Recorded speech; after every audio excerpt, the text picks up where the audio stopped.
Bayangkan kau tengah potong ayam, air menitik. Basuh sayur, air terpercik. Letak gelas berais, air bertakung. Semua benda tu berlaku atas tabletop yang sama setiap hari.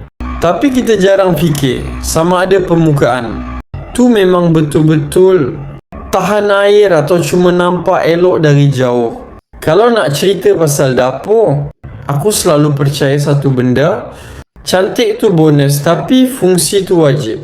Dan bila cakap pasal fungsi, tabletop waterproof memang jadi jantung utama dalam ruang dapur. Setiap hari kita takkan lari daripada air.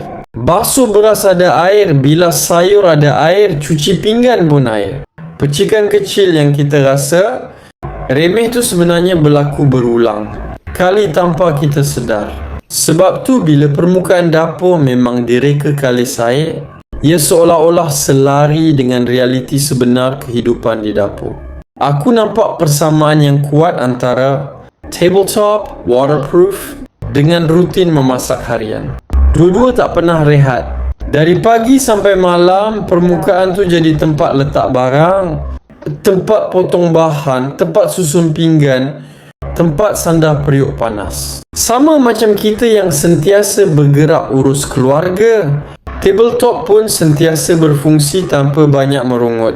Bezanya, bila ia waterproof, ia tak mudah terkesan walaupun kerap terdedah dengan air dan kelembapan. Yang aku perasan, tabletop waterproof ni ibarat lapisan perlindungan yang diam-diam menjaga struktur dapur. Air yang meresap perlahan-lahan dalam permukaan biasa boleh jadi punca reput, kembang dan bau yang kurang menyenangkan.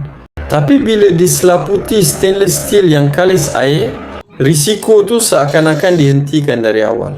Sama macam kita letak payung sebelum hujan, bukan tunggu hujan lebat baru nak cari perlindungan. Waterproof tu bukan sekadar ciri tambahan tapi langkah pencegahan jangka panjang.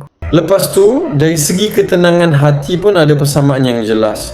Bila kita tahu permukaan tu tahan air, tahan percikan minyak dan mudah dilap, kita masak dengan lebih yakin. Tak perlu terlalu berhati-hati sampai rasa tertekan. Tumpah sikit lap, terpercik sikit lap, permukaan kekal kemas. Rasa tenang tu yang buat pengalaman di dapur jadi lebih menyeronokkan. Dapur bukan lagi tempat yang buat kita serabut, tapi ruang yang buat kita rasa terurus. Tabletop waterproof juga ada persamaan dengan gaya hidup moden yang praktikal.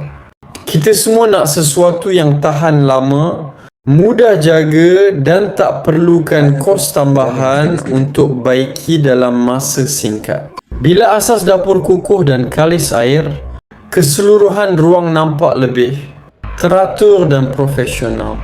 Walaupun sebenarnya kita cuma buat upgrade yang bijak tanpa renovate dapur. Ia sesuai untuk rumah sendiri, sesuai juga untuk rumah sewa sebab tak perlu ubah struktur asal.